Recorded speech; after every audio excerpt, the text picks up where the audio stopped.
People think love stories begin with smiles, proposals, and happy endings. Mine began with silence and secrets. They thought I married for love. They were wrong. I watched them smile at my wedding, toast my future, and whisper behind my back, all while believing they knew exactly who I was. A simple girl. No background. No power. No leverage. Just lucky to marry into their family. They never asked the right questions. And I never corrected them. Because sometimes, the most dangerous thing you can do is let people underestimate you. This is not a story about romance. It's a story about observation. About endurance. About what happens when people reveal their true nature because they think you're harmless. I didn't hide who I was out of fear. I hid it because I needed to see the truth. And the truth came sooner than I expected. Chapter 1. The woman they thought they knew. The first time I met his family, I made sure to arrive alone. No driver. No designer bag. No signs of the life I lived before I met him. I wore a simple dress, not cheap, not expensive. My hair was neatly tied back, my makeup minimal. The kind of look that disappears into a room without demanding attention. His mother scanned me from head to toe the moment I stepped inside. Not rudely. Not openly. Just enough to measure me. His sister smiled too quickly, her eyes sharp with curiosity. His father shook my hand politely, already distracted. They were assessing something, not my character, not my heart, but my value. And I knew it.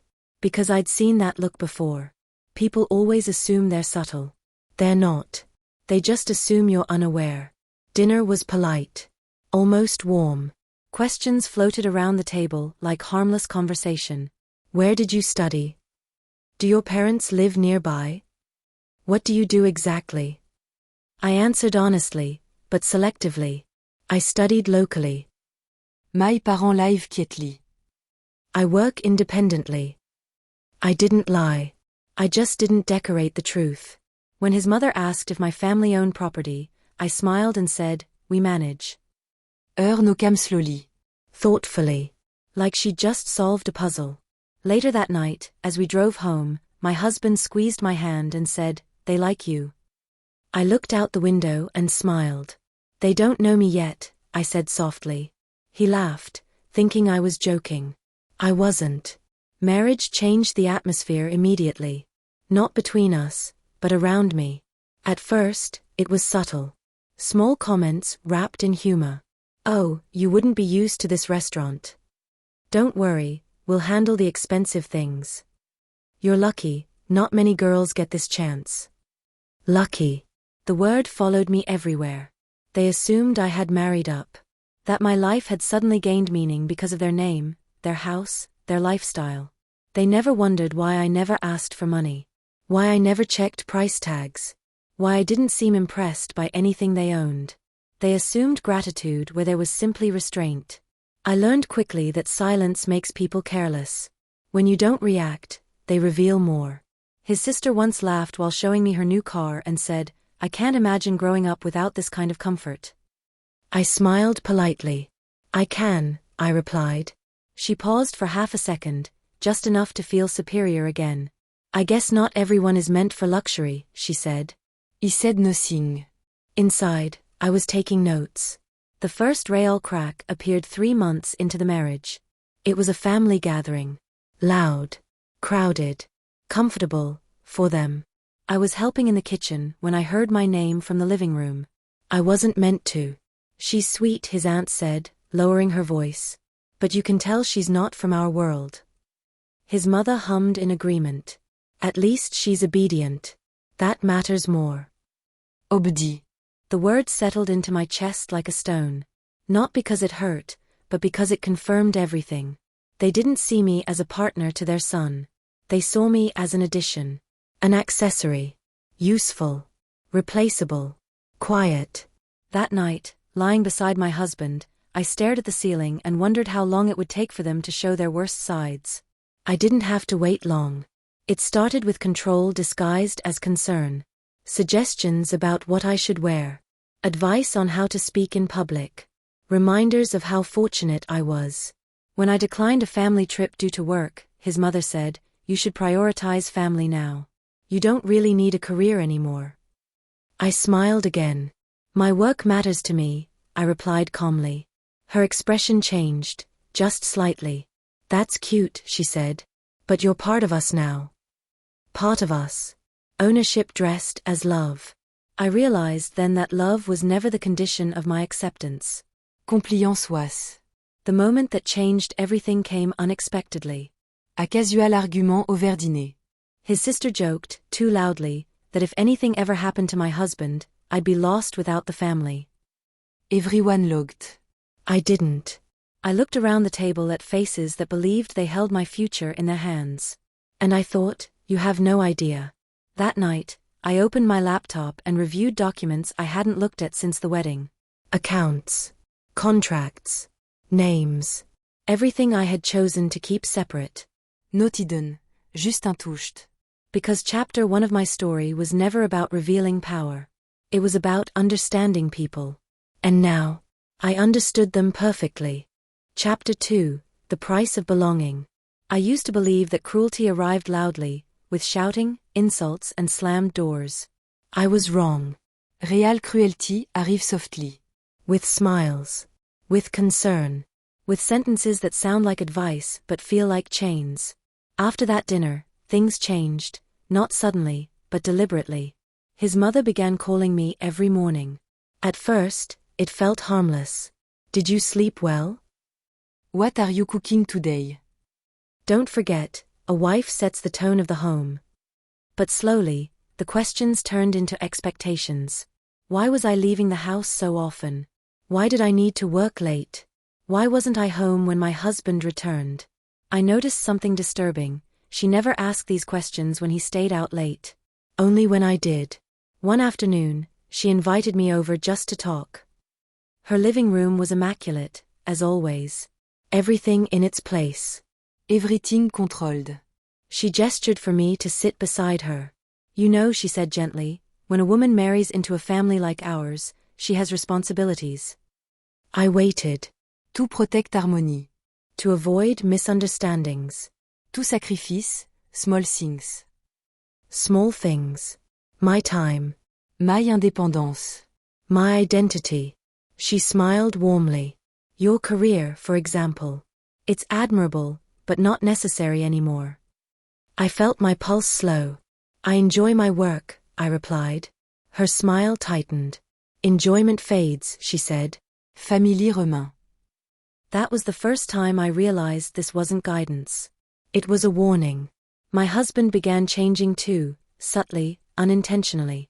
He'd repeat things his mother said, believing they were his own thoughts. Maybe you are working too much. Mom thinks it would be better if you stayed closer to home. They're just trying to help. Help. I wanted to ask him why help felt so heavy. But I stayed calm. Observant. I had learned something important early in life. When people feel secure in their power over you, they stop hiding their intentions. And they were feeling very secure. The next incident came during a family gathering. His relatives were visiting from out of town, the kind who judge everything without saying much. I wore a modest outfit, carefully chosen. Still, his aunt glanced at me and said, "You dress simply. Very practical." I nodded. "Luxury doesn't suit everyone," she added, looking around the room. His sister laughed. "She's adjusting."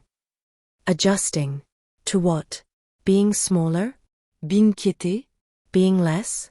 Later that evening, I overheard something I wasn't meant to. Two voices in the hallway. Low. Familiar. "She's manageable," his mother said. "For now," his aunt replied. "As long as she remembers her place." I stood frozen. Not because I was hurt, but because something inside me hardened. This was no longer ignorance. It was intention. The pressure escalated quickly after that. I was asked to quit my job. Not directly. Just suggested. Repeatedly. Why exhaust yourself? Focus on being a good wife. Our family doesn't need dual incomes. I realized then that they didn't want a partner for their son. They wanted a dependent. Someone who would never leave because she had nowhere to go. They didn't know how ironic that was. The real test came the night he said no. It was a simple request, attend a family event I had already declined due to work. His mother called me personally. It would look bad if you're absent, she said. I won't be able to come, I replied calmly. I've already committed. There was a pause. Then, for the first time, her voice dropped the warmth. You should reconsider, she said. People notice these things. I understand, I said. But my answer is the same. Silence. Then she ended the call. That night, my husband didn't speak much. He avoided my eyes. When I finally asked what was wrong, he sighed. You embarrassed her. I looked at him. By having boundaries? I asked. He didn't answer. That hurt more than any insult. The distance between us grew quietly. Not with fights, with misunderstanding. He loved me. I knew that. But love doesn't always protect you from influence. His family had been shaping his world long before I entered it. And now they were shaping me, or trying to. One evening, I found his sister in our bedroom, rearranging my wardrobe. I thought I'd help, she said casually. Some of these clothes don't really fit our image. He closed the door slowly. Please don't touch my things, he said. She raised an eyebrow. Relax. You're part of the family. I smiled, but this time, it didn't reach my eyes. So is respect, I replied. She laughed it off, but I saw something flicker in her expression. Resistance. They weren't used to it. That night, I made a decision. Not to confront. Not to reveal. Not yet. I decided to let them go further. Because people who believe they control you, always expose themselves. I began documenting everything. Comments. Requests. Assumptions. I noticed patterns. How money was discussed around me, never with me. How decisions were made, without me. How my future was planned, for me. And still, no one asked what I wanted. The breaking point came sooner than expected.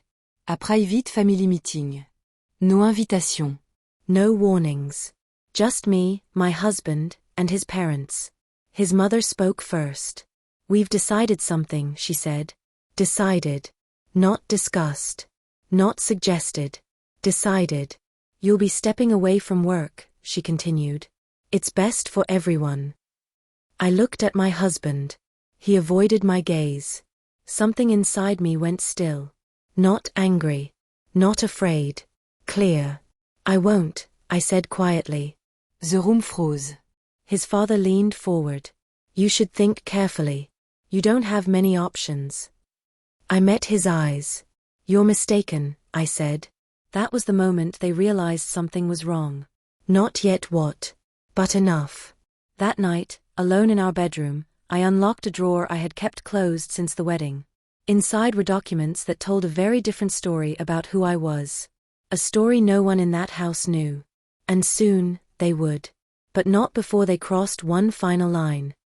Chapter 3, When Love Became a Weapon. The hardest part wasn't their control.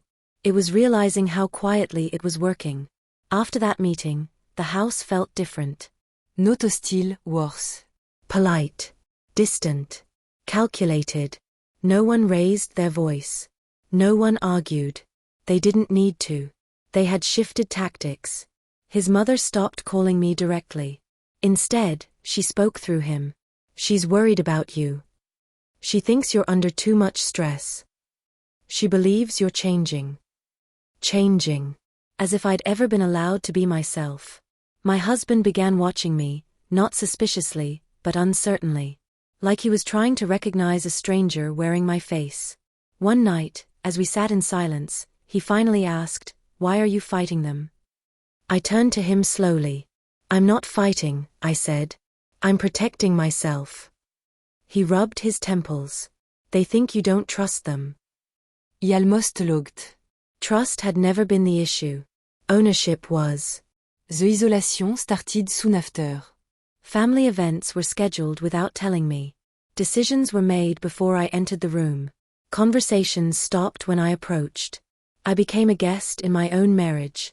His sister posted photos online, family dinners, celebrations, all captioned with family time. I wasn't in any of them. When I asked my husband why, he hesitated. They didn't think you'd want to come. They didn't ask. That was the point. Then came the financial pressure. Small at first. My husband suggested we merge accounts for transparency. I declined. His expression changed, not angry, just disappointed. Why wouldn't you trust me? He asked. I looked at him carefully. Trust doesn't require surrender, I replied. The next day, his mother called him for 3 hours. After that, he stopped asking. Instead, he withdrew. Silence replace persuasion. En silence islude den argument. The betrayal didn't arrive dramatically. It slipped in quietly, disguised as concern. I found out by accident. A message popped up on his phone while he was showering. She's not ready to know yet. Give it time. My stomach dropped. I didn't read further. I didn't need to. That sentence told me everything. There were conversations happening without me. Decisions being prepared. A future being shaped, against me. That night, I asked him directly. Is there something you're not telling me? He froze. Just for a second. Then he smiled. Of course not. I realized then that love doesn't disappear all at once. It fractures. A week later, they invited me to lunch. Just me and his parents. No tension. No accusation. His mother held my hand and said, "We want peace."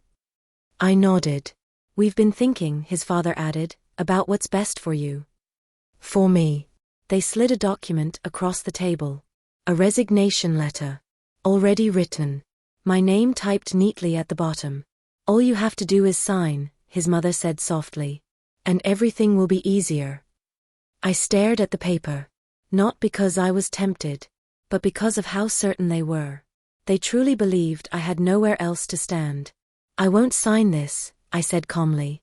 Her hand tightened around mine. "You're being stubborn," she whispered. "This family has given you everything." Everything? I gently pulled my hand away. "You've taken more than you realize," I said. For the first time, her smile disappeared completely. That night, my husband confronted me. "Why won't you compromise?" he asked. "Why are you making this so hard?" I looked at the man I married, the man I loved, and saw fear behind his frustration. "They're forcing me," I said quietly. "They're protecting us," he snapped. "No," I replied. "They're controlling us. And you're letting them." Silence fell between us. Heavy. Final. He slept facing away from me that night. So did I. But only one of us was awake. I began preparing. Not emotionally. Logistically. I contacted people I hadn't spoken to in months. Reviewed assets. Updated access. I noticed something important. The more independent I became, the more aggressive they grew. They felt it slipping. Control always does. The final straw came during another family meeting. This time, no smiles. His father spoke bluntly. "If you continue like this," he said, "you will lose this family." I looked at my husband. He said nothing. That was the answer. He stood slowly. "You never had me," I said.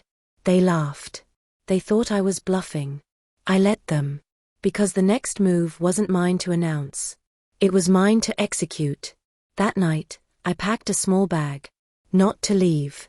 Not yet. Just enough to remind myself I could. As I zipped it closed, my phone buzzed. A message. From someone who knew exactly who I was, and exactly what I was capable of. "Whenever you're ready." I sat on the bed and smiled for the first time in weeks. They thought I married for love. They had no idea what I was about to reclaim. Chapter 4. The night everything broke. I didn't confront them immediately. Not because I was afraid, but because betrayal is more powerful when it believes it's still hidden. The house felt tense in the days that followed. Conversations stopped when I entered rooms.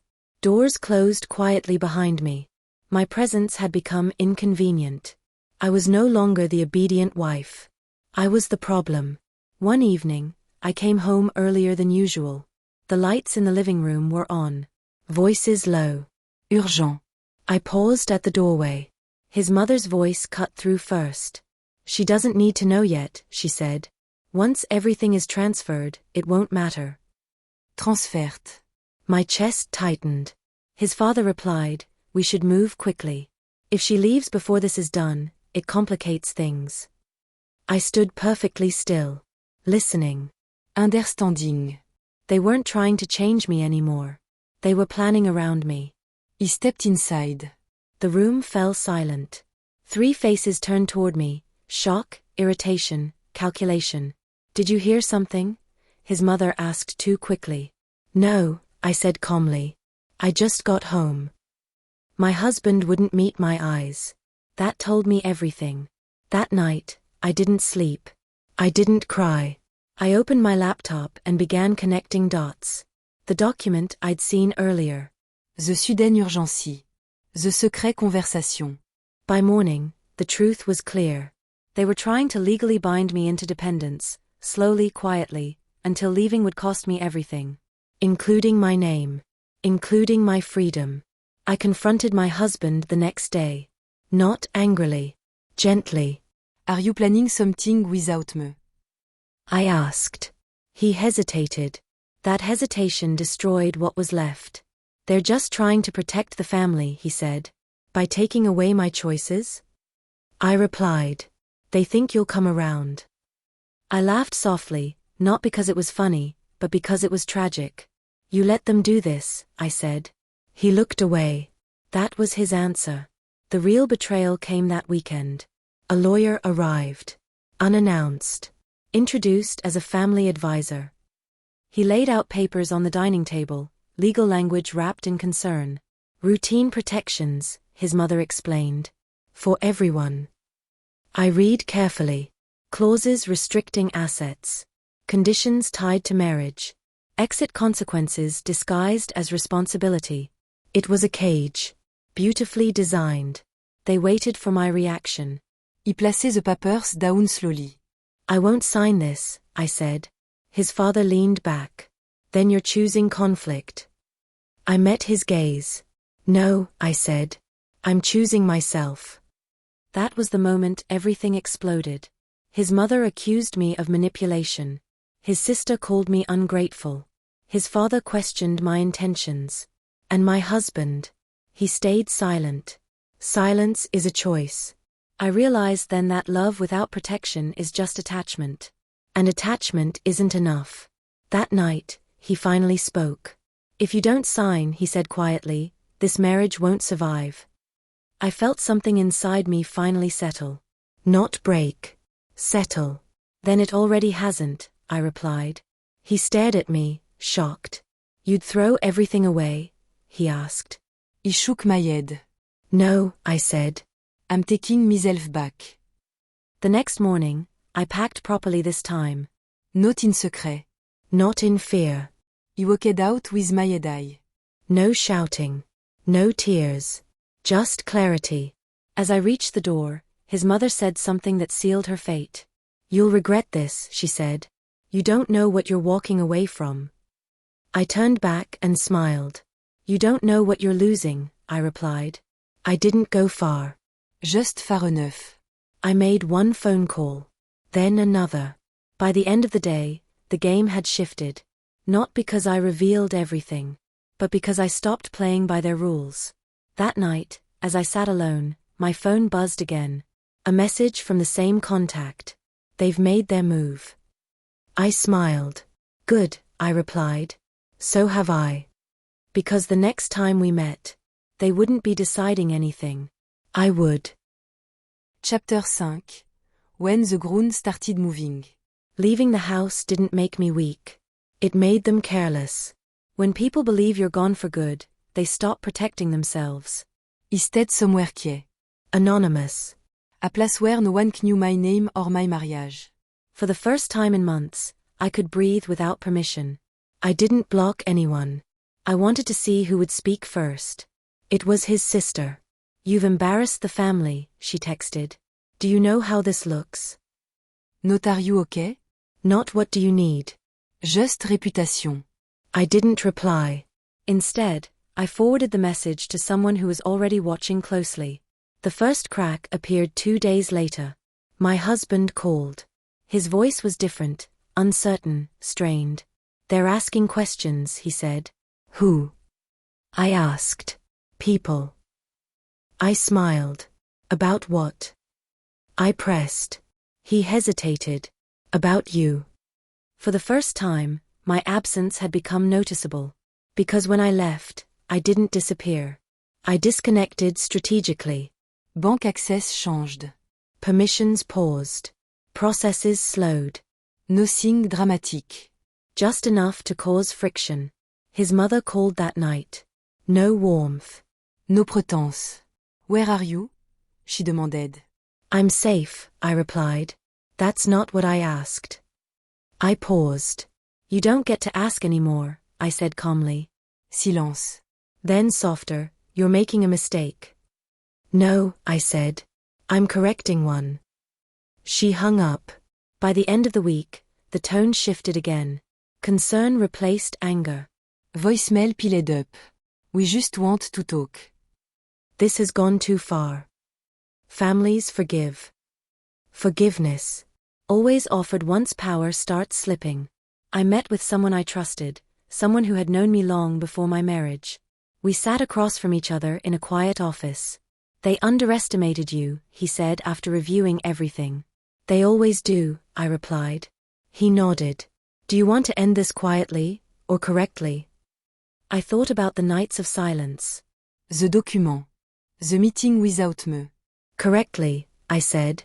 The first visible shift happened publicly. A mutual acquaintance posted something innocent online, a photo from an event years ago. I was in it. Standing confidently. Recognizable to those who knew where to look. The comments came quickly. Isn't that her? I didn't know she was involved in that. Wait, she's his wife? Screenshots were taken. Questions asked. The family noticed. My husband called again, this time panicked. They're saying things, he said. Things I didn't know. Like what? I asked gently.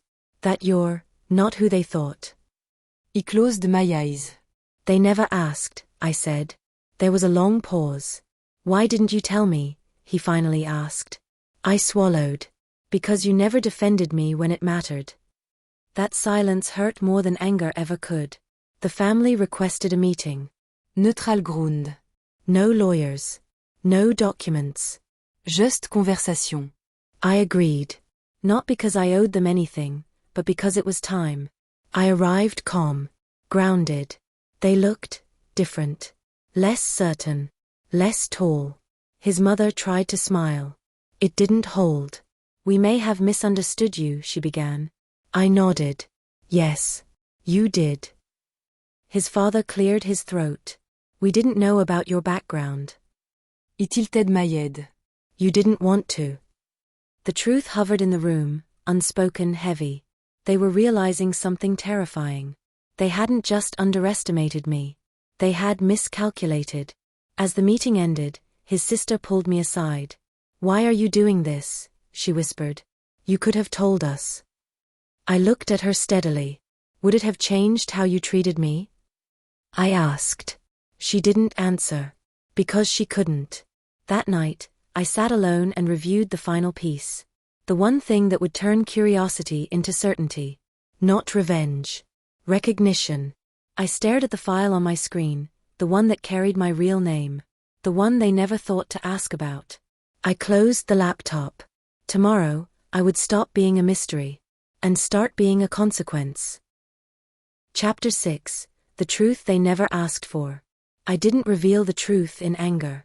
I revealed it in daylight. No dramatique confrontation. No raised voices. Just facts, presented when they could no longer ignore them. The meeting was scheduled at their request. This time, they insisted on bringing a lawyer. I agreed. Not because I needed one, but because I wanted witnesses. We sat across a long table. The same face. Different posture. Nervous. Guarded. They had done their homework now. Or at least, they thought they had. His mother spoke first. We'd like clarity, she said carefully. I nodded. So would I. I slid a single folder across the table. Not thick. Not overwhelming. Just enough. Inside were documents they recognized, Contracts, registrations, names. Familiar logo. Silence fell. His father adjusted his glasses. His sister leaned forward. The lawyer stopped flipping pages. My husband's face drained of color. "This can't be right," his mother whispered. "It is," I said calmly. They finally looked at me, not through assumptions, not through judgment, but through fear. The lawyer cleared his throat. "These holdings are substantial," he said. "And they predate the marriage." I nodded. "By years." No embellishment. No explanation. I let the truth sit where their arrogance used to be. They had assumed I married into security. They never considered I already had it. My husband spoke next. His voice shook. "Why didn't you tell me?" he asked. I met his eyes, really met them for the first time in weeks. "Because you never needed to know," I said. "Until you stopped protecting me." The room went still. His mother reached for his hand. He pulled away. Something inside him had finally broken, not in rage, but in realization. They began backtracking immediately. Apologies surfaced. Misunderstandings clarified. Intentions softened. "We were only trying to help," his mother said. "I know," I replied. "You were helping yourselves." She flinched. The lawyer closed the folder slowly. "Given this information," he said, "any agreements previously discussed would be unenforceable." The power dynamic shifted in that single sentence. I hadn't raised my voice. I hadn't threatened. I had simply stopped hiding. My husband stood up abruptly. "I need air," he said. I didn't stop him. Love doesn't survivre respedais. As the meeting ended, his father spoke quietly. "You could have destroyed us." I looked at him. "I still can," I said evenly. "But I won't." Not because they deserved mercy, but because I deserved peace. Outside, my husband waited. His eyes were red. Not from anger, from shame. "I didn't know," he said again. "I know," I replied. "That's the problem." He reached for my hand. He stepped back. "Is there any way to fix this?" he asked. I paused. "There was," I said. You chose not to. That night, the story spread. Quietly. People connected dots. Remembersings. Reframed narratives. The family who thought they had everything under control suddenly had nothing they could hide behind. And for the first time, I slept peacefully.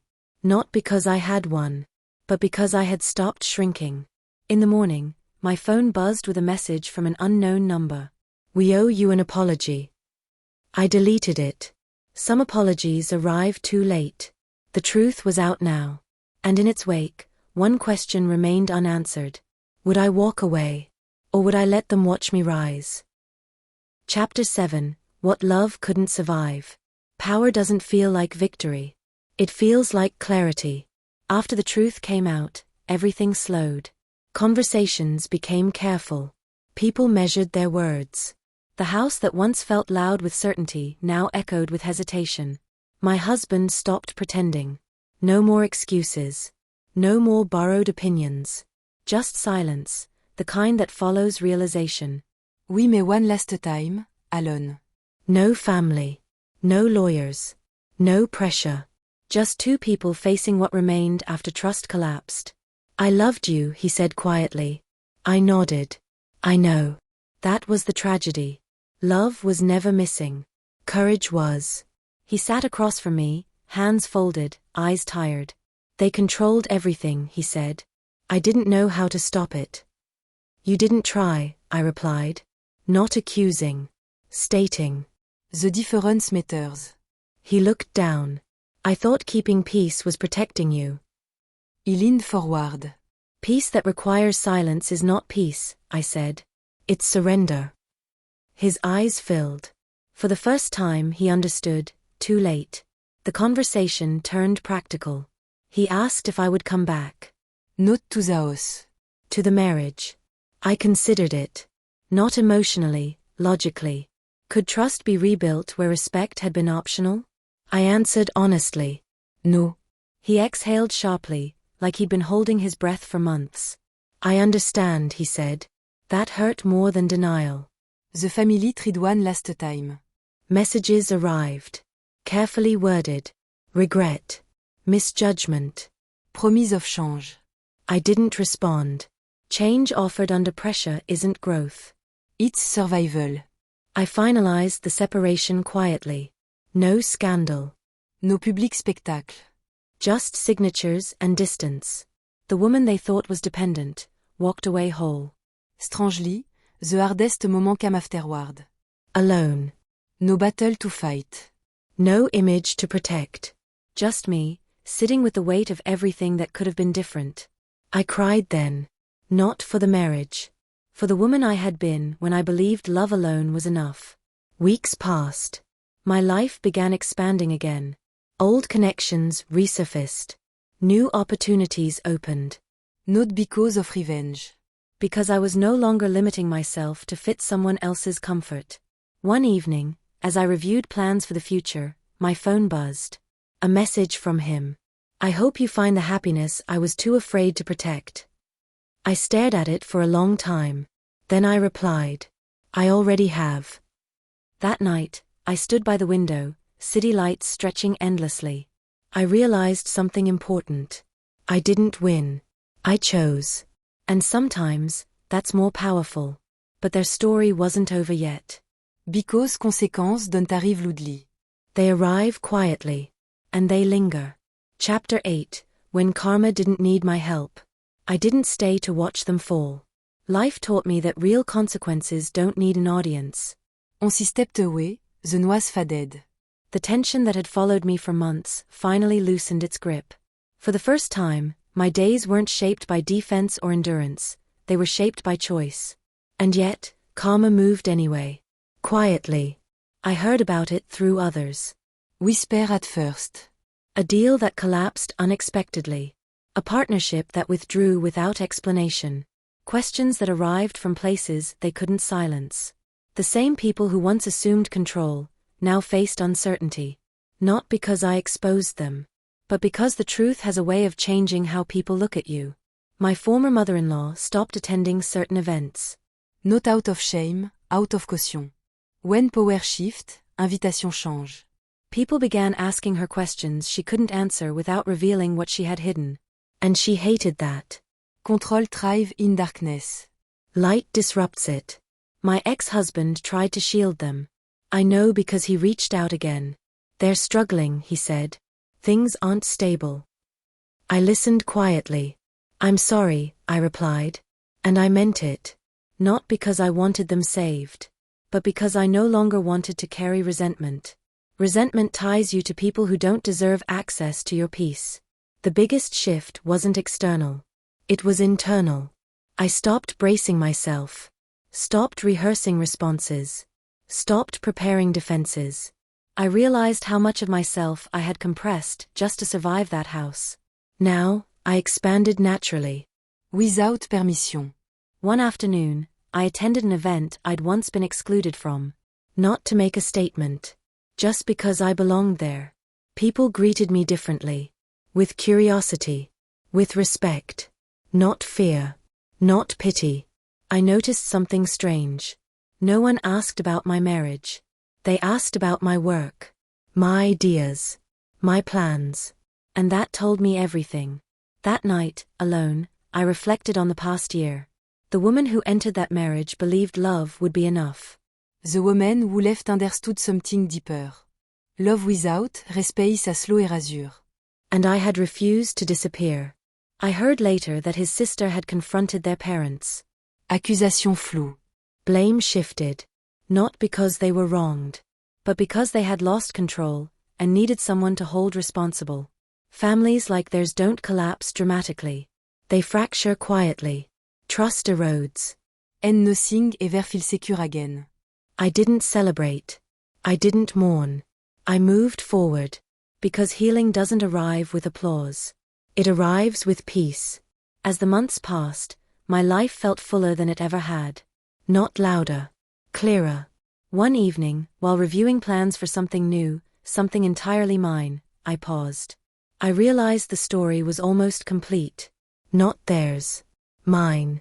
The final chapter wasn't about revenge. It was about release. And that was coming next. Chapter 9, The Life I Took Back. Closure doesn't arrive when others apologize. It arrives when you stop needing them to. For a long time, I thought the end of my marriage would feel like loss. Like a chapter torn out instead of turned. But as time passed, I realized something unexpected. Yadente lost a life. I had recovered one. I returned to places I'd once avoided. Not out of fear, but because they carried memories I wasn't ready to face. Now they felt neutral. Just streets. Just rooms. No echoes. I realized healing isn't dramatic. It's quiet. One afternoon, I met someone who had known me before everything changed. You seem lighter, they said. I am, I replied. They asked if I regretted anything. I thought carefully. I regret staying silent longer than I should have, I said. But not leaving. That truth settled comfortably. I stopped wondering what they thought of me.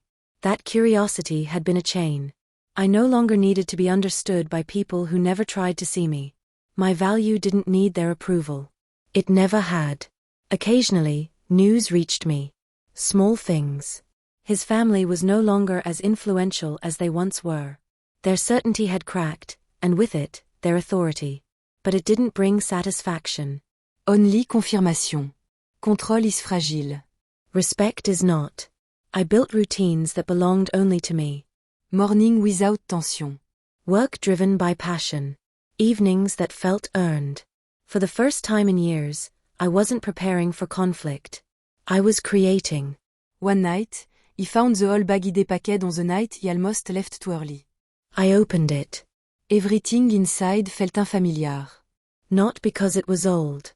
Because I had outgrown it. I smiled and put it away.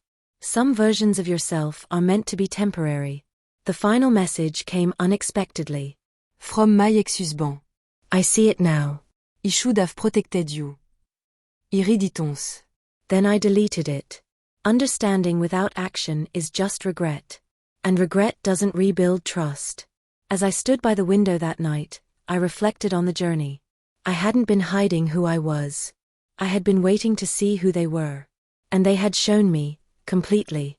Only one thing remained. Not anger. Not revenge. A decision. What would I do with everything I had reclaimed? Chapter 10, What I Was Really Hiding. For a long time, people believed I was hiding money, power, status, security. They were wrong. What I was really hiding was my strength. I used to think strength meant endurance, staying quiet, staying patient, staying composed while others crossed lines. I believed love required tolerance, and marriage demanded sacrifice without limits. I was taught that a good woman adapts. That silence is maturity. That discomfort is the price of belonging. And for a while, I believed it. Until he realized something dangereux. Endurance without respect isn't strength. It's self-erasure. I didn't leave my marriage because I stopped loving him. I left because I started loving myself enough to stop shrinking. That was the truth no one expected. When people talk about power, they imagine confrontation, raised voices, exposed secrets, public humiliation. But the most powerful moment of my life wasn't loud. It was quiet. It was the moment I chose not to explain myself anymore. The moment I stopped proving my worth to people who benefited from doubting it. I thought revealing my identity would be the climax of the story. It wasn't. That reveal only showed them who I was. The real transformation happened when I showed myself. I didn't need their apology. I didn't need their regret. I didn't need their acceptance. Because none of those things restore dignity. Only choice does. I learned that some families don't want love. They want control disguised as tradition. They want obedience wrapped in concern. And when you refuse to surrender yourself, they don't see courage. They see threat. I was never hiding to deceive. I was hiding to observe. To understand. To see who would respect me without knowing what I owned, what I earned, or what I could offer. And when I finally saw the truth, I didn't fight it. I walked away from it. Today, my life is peaceful. Not perfect. Peaceful. There's a difference. I wake up without anxiety. I make decisions without fear. y exist without permission. And that freedom cost me a marriage. But it gave me myself. Sometimes people ask if I would do anything differently. I always answer honestly. I would speak sooner. Because silence protects abusers more than it protects harmony. If there's one thing this story taught me, it's this. Never let people mistake your patience for weakness. Never let love require you to disappear. And never hide your worth to make others comfortable. The right people don't need to be impressed. They just need to be respectful. They thought I married for love. What I was really hiding was the strength to walk away when love wasn't enough. If this story touched something inside you, don't ignore that feeling. Some stories aren't meant to entertain, they're meant to wake you up. If you've ever stayed silent to keep peace, this story was for you. Your worth does not begin where others decide it should end. Walk away from places where respect is optional. Subscribe for stories that speak the truth people are afraid to say. Because healing starts the moment you choose yourself. And the strongest stories are the ones we survive.